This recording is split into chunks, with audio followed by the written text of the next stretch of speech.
할렐루야. 예, 오늘 함께 예배하는 여러분을 주님의 이름으로 축복합니다. 오늘도 주신 말씀을 통해서 하나님의 성전인 그리스도인이라고 하는 제목으로 말씀 증거할 때 여러분 말씀을 통해서 큰 은혜 받고 또 어지러운 세상에서 정말 그리스도인으로서 합당한 삶의 자리에 온전히 서는 우리 모두가 되어지기를 주님의 이름으로 축원합니다. 여러분, 오늘 우리 도남제일교회도 이제 건축준비위원회 구성을 해서 건축을 준비하고 있는데요. 건축을 하려면 여러분, 건물을 지을 때 안전한 터 위에 세워야 튼튼하게 세울 수가 있는 거죠.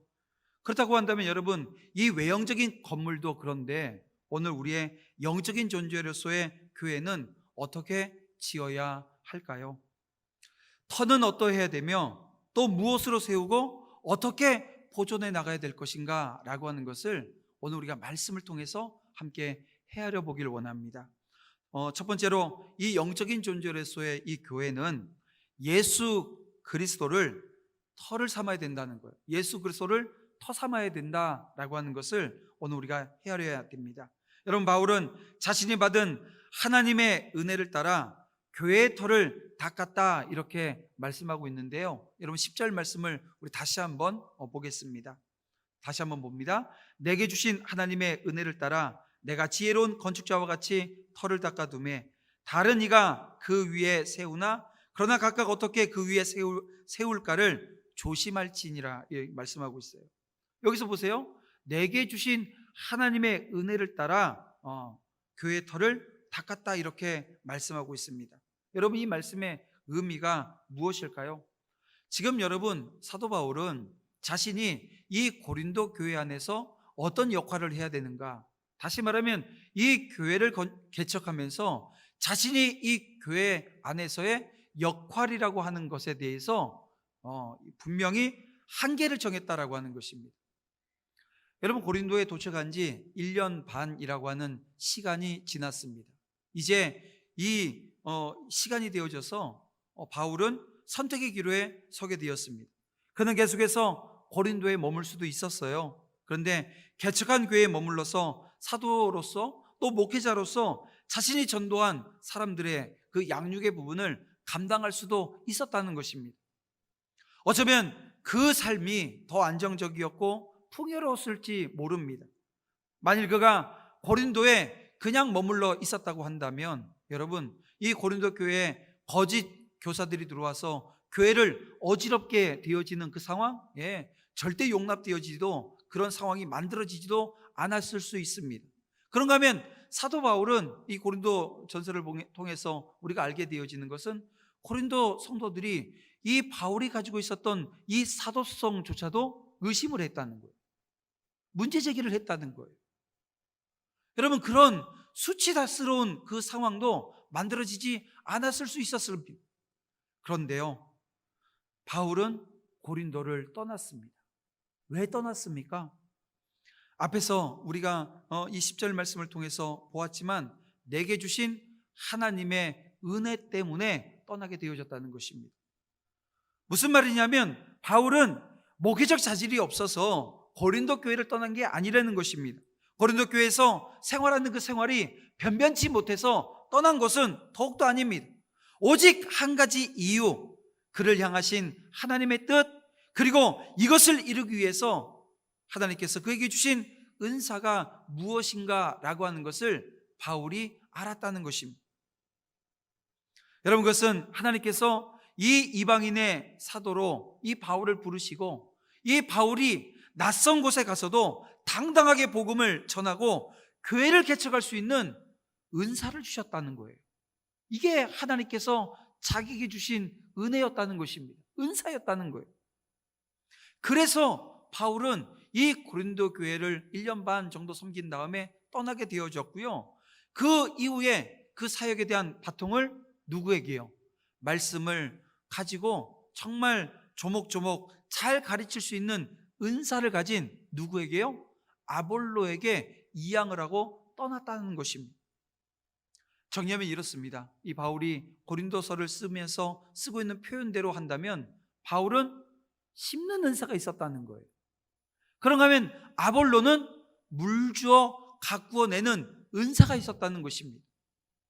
그리고 각자 그것에 합당한 그 경계를 정했고 그 한계를 정해서 그 사역에 임했다는 것입니다. 여러분 보세요. 물 주는 자와 또 심는 자가 각각 자신이 가지고 있는 한계를 정하고 서로 협력한 이 모습을 여러분 한번 상상해 보시길 바랍니다. 얼마나 귀한 모습입니까? 마치 한 교회가 신앙 안에서 가장 이상적으로 성장해가는 모습, 이걸 가시적으로 묘사하고 있는 에베소서의 말씀을 여러분 오늘 우리가 연상하게 되지 않아요?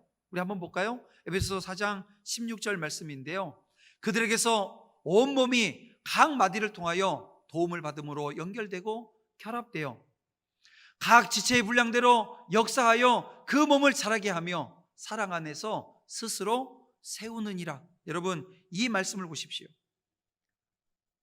근데 여러분 자신의 은사를 따라 그 한계를 정한 것이 얼마나 중요한가라고 하는 것을 오늘 우리가 이 말씀을 통해서 이 교회들마다 주시는 이 바울 서신을 통해서 우리가 알게 되어지지 않습니까? 그러니까 우리가 안다는 거예요. 그럼에도 불구하고 오늘 우리가 이 교회 사역을 해나가면서 주의 일을 해나가면서 얼마나 자주 넘어지냐라고 하는 거예요. 욕심이 많은 존재이기 때문일까요? 여러분 바울과 아볼로가 받은 은사가 각각 다른데 여러분 바울의 은사를 받은 사람이 아볼로의 일까지 하려고 한다는 것입니다. 즉 손이 발의 역할을 하려고 하고요, 다리가 이 눈의 역할을 하려고 한다는 것입니다. 안타깝게도 그런 모습들이 교회 안에 너무나도 자주 발생한다는 것입니다. 오늘날 교회가 왜 문제가 발생하고 다툼이 발생하는 것입니까? 여러분 그것은 자기 은사가 아닌 영역까지 자기가 하려고 나서기 때문에 그렇습니다. 어떤 은퇴 목사님이 저한테 그런 얘기를 주셨어요. 목사가 가지고 있는 그 영역, 결정권, 한계, 이걸 100이라고 보면 그 100을 목사가 다 쓰면 안 된다는 거예요. 한 60%만 쓰자는 거예요.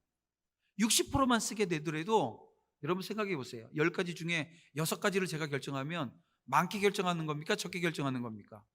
여러분 생각할 땐 어떠세요? 많이 결정하는 겁니다. 근데 10개가 아니라 한 12개 쓰려고 하고 15개 쓰려고 하니까 이게 교회 안에 문제가 생기는 거예요. 마찬가지입니다. 오늘 우리 성도들이 주님께서 우리에게 주신 은사가 있어요. 그 은사를 사용함에 있어서도 마찬가지라는 것입니다. 서로 협력해야 될 그 수많은 일들이 있는데 독단으로 하려고 한다는 것입니다. 여러분 하나님께서는 성도들에게 은사를 주셨는데요, 그 은사가 작지 않습니다. 대단한 은사들입니다. 또한 성도들마다 받은 은사의 모양들을 보게 되어지면 다 달라요. 다시 말하면 어떤 사람에게는 전도의 은사를 주셨어요. 바울의 은사이지요. 어떤 사람에게는 양육할 수 있는 양육의 은사를 주셨습니다. 아볼로에게 준 아볼로의 은사입니다. 그러므로 우리는 이 은사에 따라 자기의 한계를 정해야 된다는 것입니다.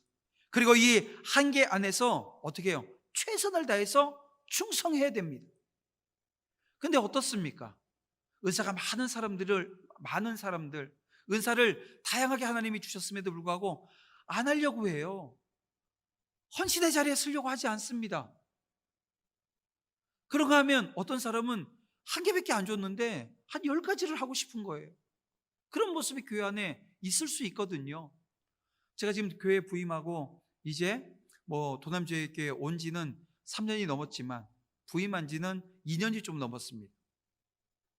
이제 3년 차가 이제 지나고 올 연말이 되어지면 좀 더 구체적으로 여러분들과 오늘 우리 교회 사역에 대해서 논하고 싶어요. 그래서 오늘도 재직회, 정기 재직회인데요, 오늘 재직회 때는 이 재직회 각 부서에다가 항존직들이 들어가서 사역할 수 있도록 배치를 했습니다. 지금 1월 달부터 상의를 해서 지금 이제 오늘 발표하게 되어집니다. 하나님께서 주신 은사대로 또 우리 모든 주의 종들이 그 은사를 사용할 수 있는 자리로 나아가야 된다는 거예요. 충성해야 된다는 거예요. 하나님이 우리에게 요구하시는 것은 자기 은사 안에서 자기 사명을 발견하고 그 사명의 자리에선 충성하는 것입니다. 오늘 그렇게 모두가 세워지는 은혜의 역사의 길을 주님의 이름으로 축원합니다. 그런가 하면 오늘 바울은 11절에서 자신이 받은 하나님의 은혜를 따라 교회의 터를 닦았다 말하면서 그 터가 무엇인지를 우리에게 말씀해 주고 있는데요, 11절 말씀입니다. 함께 보겠습니다. 이 닦아둔 것 외에 능히 다른 터를 닦아둘 자가 없으니 이 터는 곧 예수 그리스도라. 이 터가 누구시라고요? 예수 그리스도라는 거예요. 그러니까 예수 그리스도라고 하는 터 위에 오늘 우리는 교회를, 오늘 우리 성도로서의 삶의 모습을 세워 나가야 된다라고 하는 말씀이 되겠지요. 다시 말하면 바울이 전한 그리스도께서 여러분 교회의 유일한 기초가 되어진다는 거예요. 여러분, 바울은 그리스도 외에는 전하지 않겠다 단언했습니다.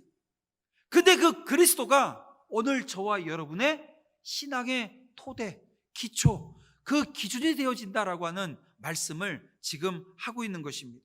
근데 이 기초가요, 오늘 여러분 신앙의 기초뿐만이 아니라 저와 여러분의 삶의 기초도 여전히 되어져야 한다는 것입니다. 그리스도를 기초 삼는 것, 이것이 무너지게 되어지면 여러분 뭔가를 세웠다고요? 여러분들이 뭔가를 세웠다고요? 세웠다고 잡아놓은 그 모든 것들 한순간에 무너지게 되어지는 것을 여러분 목도하게 될 수도 있습니다. 이런 사실은 여러분 오늘 우리가 살아가는 삶 중에 또 역사 중에 한 나라가 흥황하고 또 쇠퇴해서 없어지는 그 과정을 통해서 보지 않습니까? 여러분 오늘 본문이 기록되어질 당시 이 로마가요 강대국이 되어져 가고 있습니다. 근데 그 강대국이 되어져 가는 그 로마라고 하는 나라도 지금 있어요? 없습니다. 존재하질 않아요. 지금은 그냥 사람들의 그 관광객들의 구경거리가 되어진 유물로만 지금 남아있다는 것입니다. 그리고 현대사회도 우리가 보게 되면 그 강했던 여러분 소련도 지금 다 와해되어졌잖아요. 지금 미국이 강대국이고 중국이 강대국이다 하지만 여러분 언제 어떻게 또 하나님이 그 역사 가운데 몰락시킬지 아무도 모른다는 것입니다. 그리스도를 인생의 기초로 삼지 않는 사람들은 제 아무리 위대하고 화려해 보인다 할지라도 결국 때가 되어지면 무너지기 마련인 것입니다. 그리스도를 인생의 기초로 삼지 않는 자들은 장차 마지막 심판날에 자신이 세운 모든 공력이 무너지게 되어지는 것을 보게 되어지는 것이고요, 그 목도하는 가운데 자신도 영원한 멸망에 처해지는 모습을 여러분 경험하게 되어질 거라는 것입니다. 그러면 오늘 본문 11절 말씀을 주목해서 과연 오늘 우리의 삶이 어디에 기초를 두고 있는가 정말 진지하게 자기 자신의 신앙의 모습들을 살펴야 된다는 것입니다. 그리고 우리의 삶을 그 어떤 다른 기초에 두지 말고 여러분 그리스도께 둬야 될 줄로 믿습니다. 그리스도만이 이 죄와 사망을 이기고 부활하사 우리를 유동치 아니하실 영원한 반석이 되어지심으로 말미암아 여러분 믿는 저와 여러분들이 그 터 위에 하나님이 원하시는 그 교회를 세우게 되는 것입니다. 이 은혜가 오늘 우리 도남제일교회라고 하는 이 공동체 위에와 여러분 성도들의 삶에 여러분들의 기초가 되어지는 은혜가 있기를 주님의 이름으로 축원합니다. 그런가 하면 이 영적인 존재로서의 교회는요 믿음에 합당한 삶으로 세워진다는 거예요. 여러분 믿음에 합당한 삶으로 세워진다는 것입니다. 여러분 안전한 터를 이제 닦았다고 한다면 그 위에 건물을 세워야 되잖아요. 여러분 외형적인 건물이 아니라 이 교회는 여러분 어떤 재료로 세워야 무너지지 않겠습니까? 여러분 12절 말씀을 함께 보겠습니다. 만일 누구든지 금이나 은이나 보석이나 나무나 풀이나 집으로 그 터 위에 세우면, 여기서 그 터라고 하는 것, 이 터는 다시 말씀드리지만 예수 그리스도를 말씀하고 있습니다. 예수 그리스도가 오늘 우리의 터가 되어진다는 거예요. 그 터 위에 뭘로요? 금이나 은이나 보석이나 또 나무나 풀이나 집이라고 하는 다양한 건축 재료로 건축을 하게 되어진다는 거예요. 동일한 터 위에 다른 재료를 가지고 집을 지었을 때 그 결과가 어떻게 나오는가라고 하는 것을 오늘 14절, 15절에서 오늘 우리에게 말씀해 주고 있는데요. 여기도 다시 한번 보겠습니다.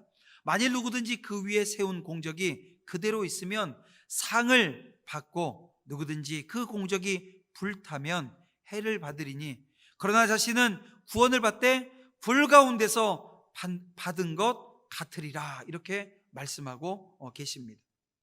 여기서 여러분 앞에 있는 세 가지 재료를 보세요. 금이나 은이나 보석이라고 하는 것은 견고하지요. 그리고 영속적인 것을 상징하기도 합니다. 그래서 이것은 하나님의 지혜를 상징하는 거예요. 근데 뒤에 나오는 여러분 나무나 풀이나 집은 약해요. 임시적인 거예요. 여러분 이것은 세상의 지혜를 상징하고 있습니다. 이제 좀 이따 광고 시간에도 함께 나누겠지만 우리 연합전도회에서 헌금을 해줘서 우리 태국 우리 선교지 생명나무 신학교에 그 기숙사를 우리가 새로 이제 세워지는데 저희들이 헌금을 좀 보탰습니다. 그래서 이제 그 지붕이 지붕으로 돼 있대요. 이 지붕으로 돼 있는 이 지붕을 이번에 좀 견고한 것으로 바꾸겠다는 것입니다. 여러분 오늘 우리의 그 모습이 이뤄야 된다는 거예요. 세상적인 지혜로 일시적인 것으로 오늘 우리가 재료 삼아서 지금 건축되어져 있는 것을 어떻게 해요? 말씀 듣고 깨달아 알았으면 어떻게 하나님의 지혜로 견고한 것으로 바꿀 수 있어야 된다는 것입니다. 결국 사역자가 그리스도의 터 위에 교회를 세울 때 하나님의 지혜로 세우면 마지막 심판 때에 어떤 일이 발생한다고요? 하나님께서 그 수고를 인정해서 상급 주신다는 거예요. 근데 반대로 세상의 지혜로 세우게 되어지면 자신은 구원받아요. 왜요? 그리스도의 터 위에 예수 그리스도의 터라고 하는 터는 바뀌지 않잖아요. 믿음으로 오늘 우리가 구원받았으니까 그 구원받은 것은 바뀌지 않습니다. 그런데 상이 없다는 거예요. 다 불타고 없어질 거라는 거예요. 여러분 결국 이 말씀은 여러분 하나님의 말씀에 근거해서 사역하지 않고 세상의 지혜로 세상적인 기준으로 세상의 것에 근거해서 사역하게 되어지는 것에 대한 엄중한 경고의 말씀이 아닐 수가 없습니다. 그래서 여러분 저와 여러분은 내가 지금 사역을 하고 있는데 하나님 말씀 앞에 서 있는데 무엇으로 사역하고 무엇을 기준 삼아 오늘 우리가 서 있는가라고 하는 것을 여러분 살펴야 된다는 것입니다. 그래서 오늘 이 말씀을 근거해서 오늘 우리가 알 수 있는 한 가지 사실이 무엇입니까? 여러분 구원은 믿음과 은혜로 말미암은 것입니다. 그러니까 한마디로 말하면 믿음인 거죠. 뭐에 대한 믿음이에요?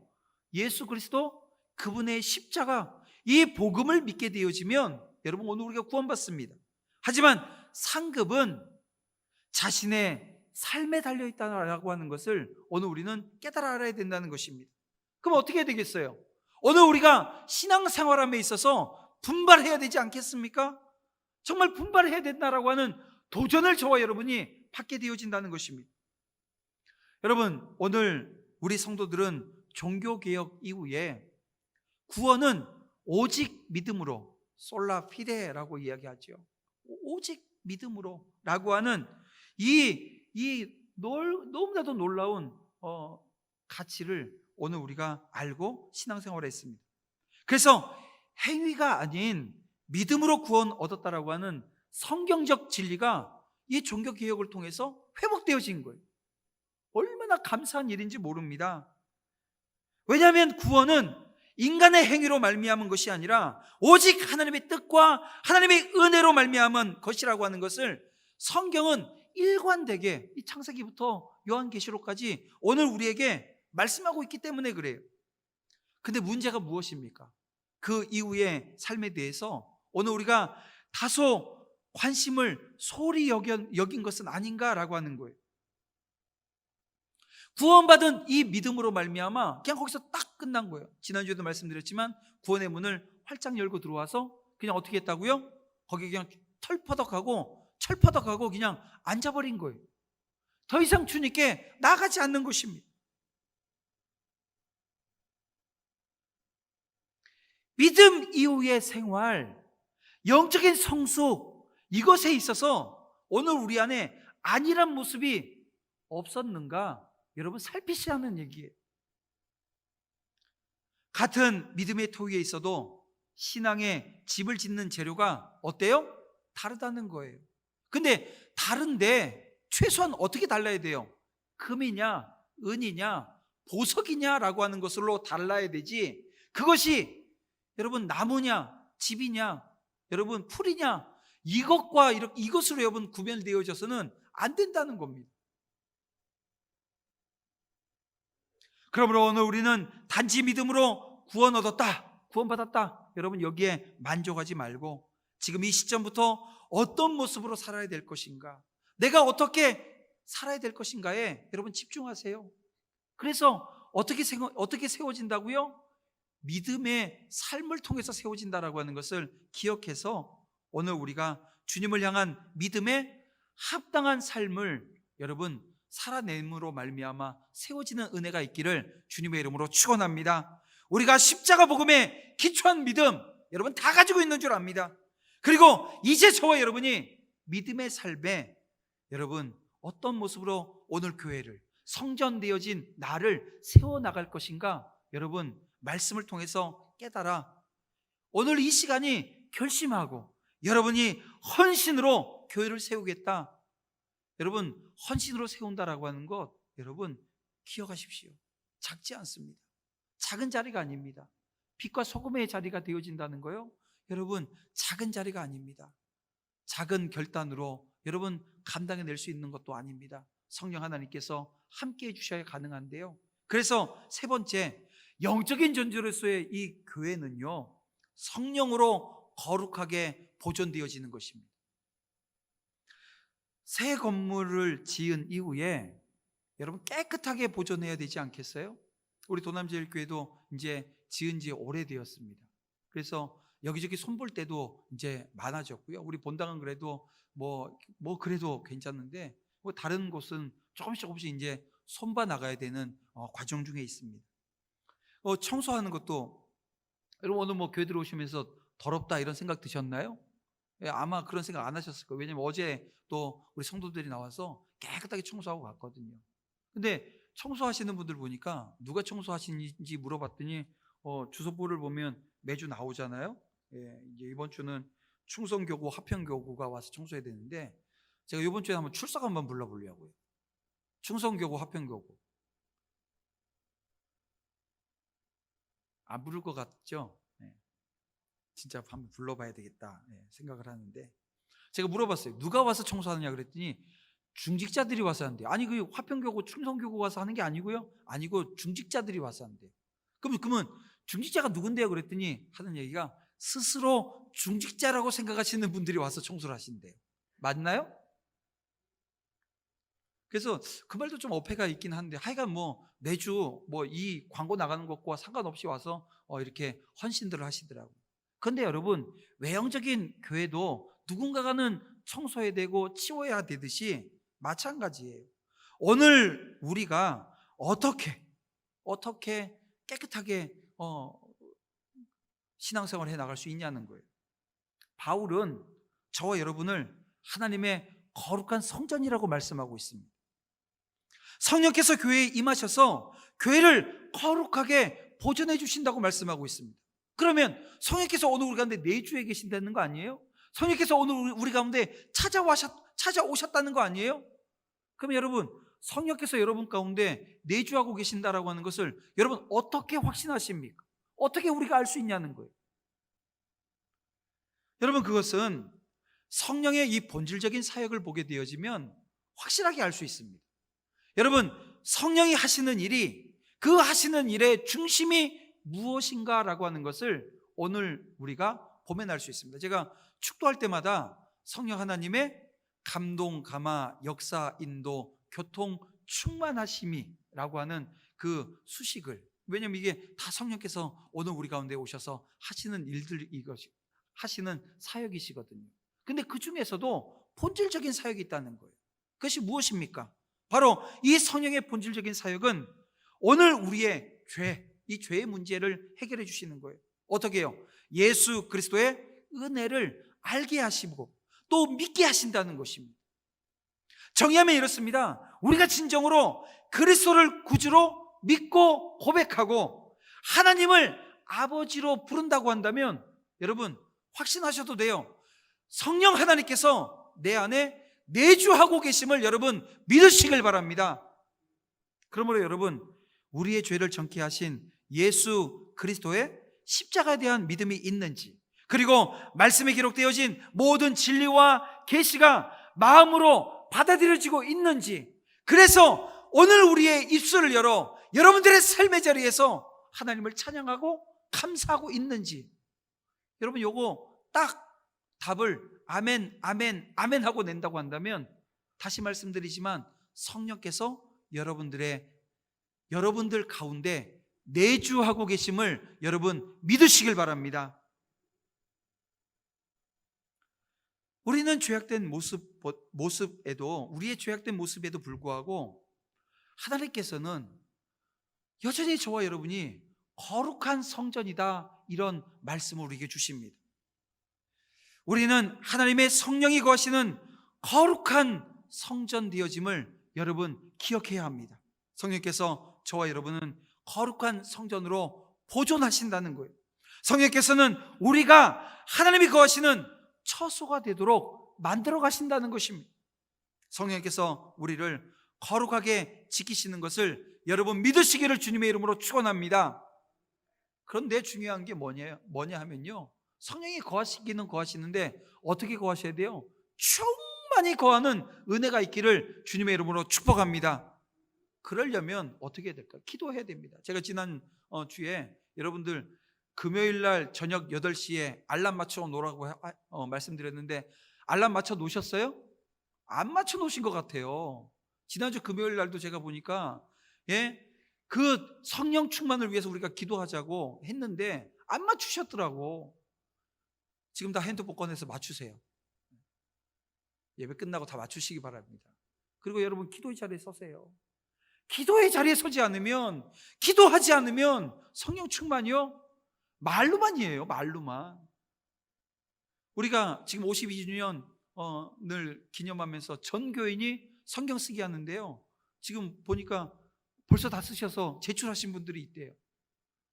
여러분 말씀이 거하는 삶의 자리가 오늘 되어지지 않으면 성령 충만이요? 없는 거예요. 우리 토요전도 지금 하고 이제 시작했잖아요. 어제부터. 토요전도 마찬가지예요. 기도하지 않으면 성령이 역사하지 않는데, 여러분 오늘 우리가 무슨 능력이 있어서 사람 변화시켜요? 사람을 여기 예수 믿게 만들어놔요? 저한테 그런 능력 없습니다. 여러분 있으신가요? 성령께서 하셔야 되거든요. 성령께서 하려면 말씀, 기도, 여러분 이것 말고는 답이 없는 거예요. 여러분 기도의 자리에 함께 서는 은혜가 있기를 주님의 이름으로 축원합니다. 말씀을 맺겠습니다. 복음을 구원의 확실한 기초로 삼고 믿음에 합당한 삶으로 우리 함께 교회를 세워 나가십시다. 그리고 자신이 성전이다, 내가 성전이라고 하는 것을 여러분 헤아려서, 여러분 하나님께서 이 코로나19라고 하는 상황 가운데 오늘 우리에게 다시 말씀하십니다. 너희가 성전이야. 성전되어진 믿음의 자녀들은 하나님을 예배하는 자리, 말씀 앞에 서는 훈련, 기도의 훈련, 그것을 통해서 성령 충만해서 하나님이 주신 사명의 자리, 복음 전하는 자리로 하나님께서는 오늘 우리를 이끌어내신다는 거예요. 여러분 그 자리에 저와 여러분이 함께 서서 하나님의 영광 드리고 하나님의 영광 나타내며 하나님의 영광을 위해서 헌신하며 믿음으로 서는 우리 모든 신실한 주의 종들이 다 되시기를 주님의 이름으로 축원합니다. 기도드리겠습니다. 사랑과 은혜가 풍성하신 아버지 하나님, 하나님께서 십자가에 못 박히신 예수 그리스도를 기초로 교회를 세우셨음을 믿사오니 십자가 복음만을 붙들어 교회의 본질을 잃지 않게 하여 주시옵소서. 또한 복음에 기초한 그리스도를 향한 믿음에 합당한 동기와 헌신으로 교회를 세워가게 하여 주시기를 원합니다. 그리할 때 성령의 가르침에 순종하고 거룩한 모습으로 세워가는 은혜가 하나님의 거룩한 공동체를 세워가는 주의 자녀들 가운데 충만하게 역사하여 주시옵소서.